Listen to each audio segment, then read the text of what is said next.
अब हमारा next chapter है डायरेक्टिव प्रिंसिपल्स। अब इस चैप्टर का नाम आप प्लीज थोड़ा ध्यान से देखो। डायरेक्टिव प्रिंसिपल्स मतलब डायरेक्शंस दी जा रही है कि कुछ सिद्धांतों का आपने पालन करना है। डायरेक्शन दी जा रही है, कंपल्शन नहीं है। डायरेक्शन कौन दे रहा है? कॉन्स्टिट्यूशन डायरेक्शन दे रहा है। किसे देगा? स्टेट को देगा। स्टेट का मतलब यहां पर क्या है? स्टेट का मतलब यहां पर वही है जो फंडामेंटल राइट्स के आर्टिकल 12 में हमने पढ़ा था। क्या पढ़ा था? यहां पर स्टेट का मतलब राष्ट्र से है, राज्य वाले स्टेट से नहीं है। और स्टेट की डेफिनेशन में क्या था? इन शॉर्ट अगर बात करूं, सेंट्रल गवर्नमेंट, स्टेट गवर्नमेंट्स और सारी पब्लिक सेक्टर अंडरटेकिंग्स भी उसके अंदर कवर होती थी। तो यहां पर क्या है? संविधान डायरेक्शंस दे रहा है स्टेट को, राष्ट्र को, मतलब पार्लियामेंट और स्टेट लेजिस्लेचर जो भी है, कि आपने जब कानून बनाओगे तो इन सिद्धांतों का पालन करना है, इन चीजों को दिमाग में रखे कानून बनाने हैं। ठीक है। अब हम बात करें कि डायरेक्टिव प्रिंसिपल्स संविधान में कौन कौन से आर्टिकल इसको कवर करते हैं। संविधान में पार्ट 4 आर्टिकल 36 से लेकर आर्टिकल 51 जो है वो डायरेक्टिव प्रिंसिपल्स के बारे में ही है। डायरेक्टिव है, डायरेक्शंस है, इसका मतलब ये जस्टिसिएबल नहीं है। जस्टिसिएबल का मतलब कि अगर सरकारें इनका पालन ना करे तो कोर्ट इसमें कुछ नहीं कर सकता। सिर्फ डायरेक्शंस दी गई है। वहीं जो हमने फंडामेंटल राइट्स पढ़े वो जस्टिसिएबल थे। अगर उनका हनन होता है, वो वायलेट होते हैं, then you can go to court. But in case of directive principle, जिसको हम डीपी बोलेंगे आगे से, डीपी में ऐसा पॉसिबल नहीं है। ओके। और ये जो संविधान में डायरेक्टिव प्रिंसिपल्स का जो कंसेप्ट आया, ये कहां आया, कहां से आया? ये आया आयरिश कॉन्स्टिट्यूशन से। जो आयरलैंड का जो कॉन्स्टिट्यूशन है वहां से हमने ये क्या है, बोरो किया। ऑल्दो आयरिश कॉन्स्टिट्यूशन ने भी ये स्पेन से बोरो किया हुआ है। उन्होंने स्पेन से लिया, हमने आयरिश संविधान से लिया। और इसके अलावा क्या फीचर्स है? देखो साफ साफ लिखा है, दीज आर कॉन्स्टिट्यूशनल इंस्ट्रक्शन और रिकमेंडेशन टू स्टेट। रिकमेंडेशन है, कंपल्शन नहीं है, मतलब जस्टिसिएबल नहीं है। स्टेट का मीनिंग वही है जो एफआर, जो फंडामेंटल राइट्स के अंदर था। और resemble the instrument of instructions of government of India act 1935। GOI मतलब गवर्नमेंट ऑफ इंडिया एक्ट 1935। दरअसल जो गवर्नमेंट ऑफ इंडिया एक्ट 1935 था उसके अंदर इंस्ट्रूमेंट ऑफ इंस्ट्रक्शन था। उसमें क्या होता था? ब्रिटिश पार्लियामेंट ने जो गवर्नमेंट ऑफ इंडिया एक्ट पास किया उसके अंदर भी कुछ ऐसी ही इंस्ट्रक्शंस दी गई थी। उस वक्त की लेजिस्लेटिव असेंबली जो थी, गवर्नर की जो काउंसिल थी, गवर्नर्स जो स्टेट के गवर्नर्स थे, उनको सेम ऐसे ही इंस्ट्रक्शंस दी हुई थी। तो भीमराव अंबेडकर ने स्पेसिफिकली मेंशन किया है कि इंस्ट्रूमेंट ऑफ इंस्ट्रक्शंस की तरह ही डायरेक्टिव प्रिंसिपल्स हैं और embodied the concept of welfare state. दरअसल ये जो अभी हम प्रिंसिपल्स पढ़ेंगे, अगर इन प्रिंसिपल्स को आप गौर से देखोगे आपको साफ साफ लगेगा कि इन प्रिंसिपल्स का मकसद है कि देश जो है वो हमारा एज ए वेलफेयर स्टेट की तरह प्रोग्रेस करे, ना कि पुलिस स्टेट की तरह प्रोग्रेस करे। डेमोक्रेटिक कंट्री रहे, ना कि डिक्टेटरशिप यहां पर आए। वेलफेयर स्टेट में क्या होता है कि सबकी समान इनकम होनी चाहिए, सबको समान मौके मिलने चाहिए, हर एक की ग्रोथ इक्वल हो, भेदभाव ना हो, देश के अंदर ब्रदरहुड बना रहे। गेटिंग ना? तो ये सब चीजें हम इसके अंदर भी देखेंगे। नॉन जस्टिसिएबल मैं आपको बता चुका हूं कि कोर्ट केस नहीं हो सकता। तो जब जस्टिसिएबल ही नहीं है तो फिर फायदा क्या हुआ? ऐसे सिद्धांतों का क्या फायदा कि जो जस्टिसिएबल ना हो? दरअसल क्या है, ये कोर्ट की भी हेल्प करेगा। जब भी कोई संवैधानिक कानून बनेगा तो कोर्ट जब उसे एनालाइज करेगा कि क्या ये कॉन्स्टिट्यूशनली वैलिड है या नहीं है, तो डायरेक्टिव प्रिंसिपल्स को माइंड में रखे डिसाइड कर सकता है।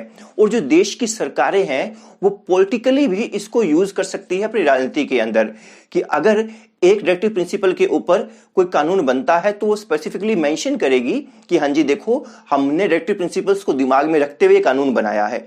और अगर नहीं बनता है तो विपक्ष उस मुद्दे को उठा सकता है। तो पॉलिटिकल प्रोपेगेंडा के अंदर भी ये चीज यूज हो सकती है, जो कहीं ना कहीं देश के फायदे में ही काम आएगी। और ऐसा हुआ भी है, अभी हम आगे पढ़ेंगे, बहुत सारे हमारे देश में ऐसे कानून बने हैं जो डायरेक्टिव प्रिंसिपल्स को दिमाग में रखते हुए बने हैं। अब इसके बाद है fundamental rights FR and directive principles DP के अंदर डिफरेंस। हम मेन डिफरेंस यहाँ पे देख लेते हैं। पहला तो आपको मैं बता ही चुका, जस्टिसिएबल, एफआर तो जस्टिसिएबल थे और डीपी जस्टिसिएबल नहीं है, हो चुका है ये। एफआर को लीगल सैंक्शन मिला है, डीपी को मोरल प्रेशर है। बिल्कुल एफआर, अगर एफआर का वायलेशन होगा देन यू कैन लीगली, आप उसके लिए क्या है, आर्टिकल 32 में सुप्रीम कोर्ट तक जा सकते हो। और वहीं डीपी सिर्फ सरकारों पर मोरल प्रेशर बनाता है। और एफआर का मकसद क्या था, इस्टेब्लिशिंग पॉलिटिकल डेमोक्रेसी, और वहीं ये सोशल और इकोनॉमिक डेमोक्रेसी की बात करेगा, सामाजिक रूप से देश को बढ़ाने की बात करेगा। एफआर नेगेटिव थे। नेगेटिव का मतलब एफआर में बहुत से काम सरकार को नहीं करने के लिए बोला था, भेदभाव नहीं करना है, इक्वल व्यवहार करना है, ये नहीं करना है, बहुत सारे नेगेटिव स्टेटमेंट्स थी। लेकिन डीपी में ऐसा नहीं, डीपी पॉजिटिव स्टेटमेंट्स देता है कि इस तरीके से देश के सरकारों को अपने कानून पास करने हैं, तो ये पॉजिटिव स्टेटमेंट्स देता है। और एफआर में क्या है, mostly do not require legislation of their force. बिल्कुल जितने फंडामेंटल राइट्स हैं वो अपने आप में ही कानून हैं, उनको लागू करवाने के लिए अलग से कानूनों की जरूरत नहीं है। एक आध पॉइंट को अगर हम छोड़ दें, इसके अलावा जितने फंडामेंटल राइट्स हैं, आप अगर आपको लगता है कि मेरा ये अधिकार छीना गया है, आपको किसी कानून के सेक्शन को कोट नहीं करना, you can directly court fundamental right and go to supreme court. लेकिन डायरेक्टिव प्रिंसिपल्स में ऐसा नहीं है।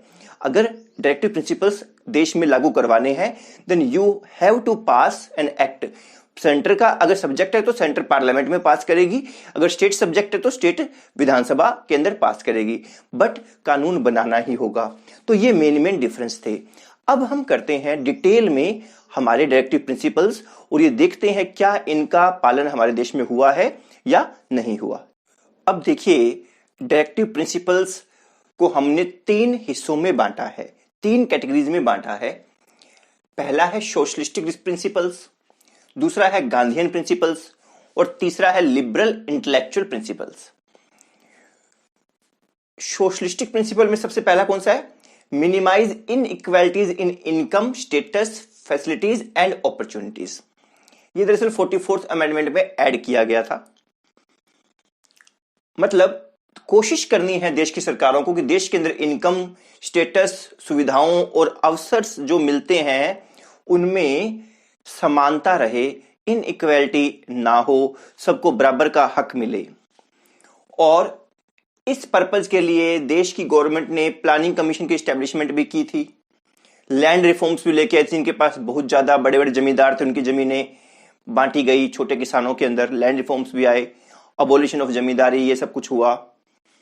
अगर आप हिस्ट्री पढ़ोगे ना, महलवाड़ी, रोतवाड़ी, इस तरह के सिस्टम्स थे, उनको खत्म किया गया। और दूसरा है to secure the right to adequate means of livelihood for all citizen. सभी सिटीजन्स को ऐसे मौके दो कि वो अपनी जीविका कमा पाए, और जो मटेरियल रिसोर्सेज है देश के, जो कॉमन जो रिसोर्सेज है उनका सब में बराबर बंटवारा हो, वेल्थ का कंसंट्रेशन ना हो पाए। ये 39B में ऐड, ये सेक्शन, ये आर्टिकल है 39B और ये आर्टिकल है 39C, ये बाद में ऐड हुए हैं। प्रिवेंट कंसंट्रेशन ऑफ वेल्थ, भी वेल्थ की कंसंट्रेशन को रोका जाए। ये दोनों आर्टिकल बहुत इंपॉर्टेंट है, अभी इसका मैं आपको मीनिंग बताऊंगा भी क्यों इंपॉर्टेंट है ये ध्यान से देखना प्लीज इनको। 39B आर्टिकल क्या कहता है, equitable distribution of material resources of community for the common good. जो कम्युनिटी के मटेरियल रिसोर्सेज है उनको कॉमन गुड के लिए ही खर्च करना है, इक्वल तरीके से बांटना है। और तीसरा है कि जो संपत्ति है उसका कंसंट्रेशन ना हो पाए, उसको रोकना है। और चिल्ड्रन की हेल्थ के लिए काम करना है। इसके लिए आपको पता ही है, चिल्ड्रंस की हेल्थ के लिए भी कई सारे एक्ट आ चुके हैं, पोक्सा एक्ट है और भी कई सारे एक्ट है जो चिल्ड्रंस के लिए काम करते हैं। अगला to promote equal justice and free legal aid to poor. Promote करो कि सबको समान रूप से न्याय मिले और जिनके पास पैसे नहीं हैं उनको फ्री लीगल एड भी मिले। इसके लिए क्या है, आपने पढ़ा होगा, लीगल सर्विसेज एक्ट आया हुआ है, नालसा की स्थापना की गई है, ये 42nd अमेंडमेंट में ऐड हुआ था। और right to work, education and public assistance in case of unemployment. भी अगर अनएम्प्लॉयमेंट है तो सरकार की तरफ से उसको सहायता मिलनी चाहिए, काम के बराबर मौके मिलने चाहिए, एजुकेशन मिलनी चाहिए। इसके लिए भी राइट टू एजुकेशन एक्ट आया हुआ है। अनएम्प्लॉयमेंट के लिए आपको पता है बेरोजगारी भत्ता कुछ राज्य सरकारें देती है, तो इस तरीके के काम हुए हैं। Just and humane conditions for work and maternity relief, भी जो प्रेग्नेंट लेडीज है उनको काम करने के जो उनका जो वर्किंग एनवायरनमेंट है वो उनके अनुसार प्रदान किया जाए, टाइम पर उन्हें छुट्टी दी जाए। जब उनको जरूरत है बच्चे को अपने बच्चे की डिलीवरी के लिए और उसके बाद में बच्चे की ग्रोथ के लिए। इसके लिए मैटरनिटी बेनिफिट एक्ट पास किया गया है, सरकार ने किया है। और अगला, to secure a living wage, decent life and social and cultural life of workers, ये वर्कर्स के लिए है। इसके लिए मिनिमम वेजेस एक्ट आया था ताकि क्या एक सिक्योर वेज सबको मिले, मिनिमम वेजेस तो देनी ही देनी है, जो हर स्टेट में आपको पता है लागू होता है। To take steps to secure the participation of workers in the management of industry, ऐसे काम करो कि ये आर्टिकल 43A है, ये 42nd अमेंडमेंट में ऐड हुआ है कि भाई वर्कर्स की जो फैक्ट्री की मैनेजमेंट है उसके अंदर कुछ इन्वॉल्वमेंट करवाओ। इसके लिए पेमेंट ऑफ बोनस एक्ट वगैरह कई तरह के एक्ट आए हैं जो कहीं ना कहीं इसको प्रमोट कर रहे हैं। तो ये हमारे थे सोशलिस्टिक प्रिंसिपल। अगला है हमारा गांधीयन प्रिंसिपल। गांधीयन प्रिंसिपल कहता है कि पंचायतों को रिकॉग्निशन दो, कॉटेज इंडस्ट्री का बढ़ावा दो, ये हुआ भी। खादी विभाग इंडस्ट्रीज कॉरपोरेशन बना, खादी विभाग इंडस्ट्रीज बोर्ड बना, डिस्ट्रिक्ट इंडस्ट्रीज कॉरपोरेशन बना, ये सब कॉटेज इंडस्ट्रीज के लिए बना है। विलेज पंचायत के लिए आपको पता है, पंचायत के लिए हमने 73rd और 74th अमेंडमेंट में हमने पंचायतों को और म्यूनिसिपल कमेटियों को पहचान दी, 3rd टियर के रूप में ऐड किया। कोऑपरेटिव सोसाइटीज का निर्माण हो ताकि लोग ग्रुप बनाकर आगे क्या है काम करें। इसके लिए आपको पता है कोऑपरेटिव सोसाइटीज एक्ट बना है। और अभी भी बहुत सारे सेल्फ हेल्प ग्रुप्स वगैरह ये सब स्कीमें आती रहती है, आप न्यूज में सुनते हो। Promote educational and economic interest of SC and ST, जो शेड्यूल कास्ट और शेड्यूल ट्राइब है उनका एजुकेशन को प्रमोट किया जाए, उनके इकोनॉमिक इंटरेस्ट को प्रमोट किया जाए। इसके लिए आपको पता है बहुत से रिजर्वेशन सिस्टम है हमारे देश के अंदर जो इनको कहीं ना कहीं ऊपर लाने के लिए लेके आए हैं। प्रोहिबिट ड्रिंक्स एंड ड्रग्स, देश के अंदर ड्रिंक्स और ड्रग्स का क्या है, प्रोहिबिशन करवाओ। ड्रग्स के ऊपर बहुत सारे कानून है, ठीक है, आपने नार्कोटिक्स एक्ट के बारे में सुना होगा। और ड्रिंक्स को भी क्या है, कहीं ना कहीं हमारी सरकारें डिमोटिवेट करती हैं ज्यादा से ज्यादा टैक्सेस लगाकर उनके ऊपर। प्रोहिबिट स्लॉटर ऑफ काउज, गौ हत्या को बंद करवाया जाए। इसके लिए कुछ स्टेट्स में कानून है, कुछ स्टेट्स में कानून नहीं है। ये भी काफी हॉट टॉपिक है जो न्यूज में रहता है।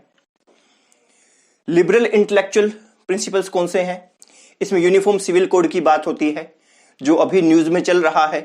हो सकता है नियर फ्यूचर में यूनिफॉर्म सिविल कोड लगाया जाए देश के अंदर, बट अभी आज के दिन नहीं है। Early childhood care and education for all children up to age of 6, early childhood care के लिए आपको पता है मैटरनिटी लीव मिलने लग गई है और बच्चों की एजुकेशन कंपलसरी की गई है। Modernise agriculture and animal husbandry, कि देश के अंदर जो एग्रीकल्चर है और जो पशुपालन है इसको मॉडर्नाइज करो। इसके लिए अलग अलग कानूनों के जरिए सरकारें क्या है इंटरेस्ट फ्री या बहुत कम इंटरेस्ट पर लोन्स प्रोवाइड करवा रही है, इसके ऊपर भी देश के अंदर काम हो रहा है। Protect environment, protect monuments and historical, जो भी अपने जो धरोहर है उनको प्रोटेक्ट करना है। इसके लिए भी हमारे यहाँ एनवायरमेंट का एक्ट है, आपको पता है भी देश के अंदर एनवायरमेंट की सुरक्षा के लिए कानून बने हुए हैं और मॉन्यूमेंट्स वगैरह की देखरेख भी अच्छे से हो रही है। इसके लिए भी बहुत सारे कानून बने हुए, आप ज्योग्राफी में पढ़ते हो, एनवायरमेंट के टॉपिक में जो भी आपके बहुत कुछ इसके बारे में पढ़ते हो। Separate judiciary from executive, executive को अलग कर दो, जुडिशरी को अलग कर दो, ऐसा किया भी गया है देश के अंदर। आज के दिन जुडिशरी और एग्जीक्यूटिव दोनों अलग अलग है। कोई टाइम होता था जब डीसी, जो शहर का डीसी होता था, वो कुछ मामलों में जज का काम भी किया करता था, लोग उसके पास मुद्दे लेके जाते थे और वो क्या फैसला सुनाया करता था, बट आज के दिन ऐसा नहीं है। तो ये हमारे मेन डायरेक्टिव प्रिंसिपल्स हैं। अब एक क्वेश्चन उठता है, अगर डायरेक्टिव प्रिंसिपल और फंडामेंटल राइट कहीं टकराए तो किसकी चलेगी? इसका बड़ा सिंपल सा आंसर है कि जी फंडामेंटल राइट की चलेगी, वो जस्टिसिएबल है, उनको प्रेफरेंस दी जाएगी। जैसे एग्जांपल कि यहां हमने मिनिमाइज इनइक्वालिटीज इन इनकम किया। अब सपोज करो कि सरकार ने कोई कानून बनाया और कहा कि जिनके पास ज्यादा पैसा है उनका पैसा ट्रांसफर किया जाए, तो वहीं आपको उधर क्या है, आपको फ्रीडम मिली हुई है ट्रेड करने की, सब कुछ आपके पास फ्रीडम है फंडामेंटल राइट के अंदर, आपने कहा वो वायलेट हो रहा है, तो किसकी चलेगी? फंडामेंटल राइट की चलेगी। लेकिन एक केस है, वो केस है 39B और 39C का। अगर ये दो मुद्दे सरकार किसी कानून के जरिए लगाना चाहती है और अगर आपका फंडामेंटल राइट वायलेट हो रहा है तो वो हो चाहे, फिर आपका फंडामेंटल राइट नहीं माना जाएगा। आप आर्टिकल 14 की बात करोगे, राइट टू इक्वालिटी की, आप आर्टिकल 19 की बात करोगे, राइट टू फ्रीडम, 6 राइट्स याद होंगे आपको, तो आर्टिकल 14 और आर्टिकल 19 दोनों गायब हो जाते हैं जब आर्टिकल 39B और 39C लागू करने की बात आती है। तो ऐसा कहां लिखा हुआ है जो अभी मैं बात कह रहा हूं? ऐसा लिखा हुआ है आर्टिकल 31C बाद में इंसर्ट हुआ, याद रखिएगा, आर्टिकल 31C। आर्टिकल जब आर्टिकल 31C आता है आप कह देना कि जो आर्टिकल 14 है और आर्टिकल 19 है वो साइड हो जाते हैं। अब बाकी सब जगह फंडामेंटल राइट क्या है, सुप्रीम होंगे, वही मेन माने जाएंगे। ओके, अब कुछ लोगों ने इसका क्रिटिसिज्म भी किया डायरेक्टिव प्रिंसिपल्स का। जैसे कुछ लोगों ने कहा कि ये तो जस्टिसिएबल ही नहीं है भाई, हाथी के दांत सिर्फ दिखाने के दांत है लेकिन ये काम नहीं आ सकते। बिल्कुल सही, जायज है, जस्टिसिएबल नहीं रखा। इसके पीछे हालांकि संविधान निर्माताओं की अलग अप्रोच थी, उन्होंने कहा कि जस्टिसिएबल कर नहीं सकते, नया नया देश आजाद हुआ है, वास्ट हमारा देश है, विभिन्न इसके बहुत सारे कोने में अलग अलग तरह के लोग रहते हैं और अभी इतना फाइनेंशियल पॉसिबिलिटी भी नहीं है कि देश के अंदर ये सारे कानून एक साथ अप्लाई हो जाएं। तो अब देख रहे हैं धीरे धीरे सारे कानून आए हैं, एक साथ जैसे देश आजाद हुआ एकदम से तुरंत सारे कानून नहीं आ सकते। तो हमारे पास टाइम नहीं था, इतना पैसा नहीं था हमारे पास, इतना हम इतने समृद्ध नहीं थे कि सारे कानून एक साथ अप्लाई कर पाते। फिर कुछ लोगों ने कहा कि भाई ये तो क्या है, कंजर्वेटिज्म को बढ़ावा देते हैं। जैसे आपने गांधीयन प्रिंसिपल को देखा, ये कहता है ड्रिंक्स नहीं होने चाहिए, या ड्रग्स वगैरह के बारे में बात करी, या पंचायतों को ज्यादा आप क्या छूट दो, गौ हत्या को प्रोहिबिट करो। तो कुछ लोगों ने कहा ये तो क्या है, कंजर्वेटिव अप्रोच है। कुछ कहते हैं कि मिक्सअप कर दिया मॉडर्न और कंजर्वेटिव का बेवजही, अब ये कंजर्वेटिव है और ये लिबरल इंटेलेक्चुअल बीच में ले आए, सोशलिस्टिक प्रिंसिपल लगा दिए। तो ये कोई ऑर्डर ढंग से बनाया नहीं, ऑर्डर ढंग से नहीं बनवाया प्रिंसिपल्स का। तो इस तरीके से क्रिटिसिज्म भी हुआ जो कि जरूरी है, no doubt. But ultimately directive principles जो देश के जो कानून के निर्माता है उनको कहीं ना कहीं राह दिखाता है कि कौन कौन से कानून देश में बनाने चाहिए।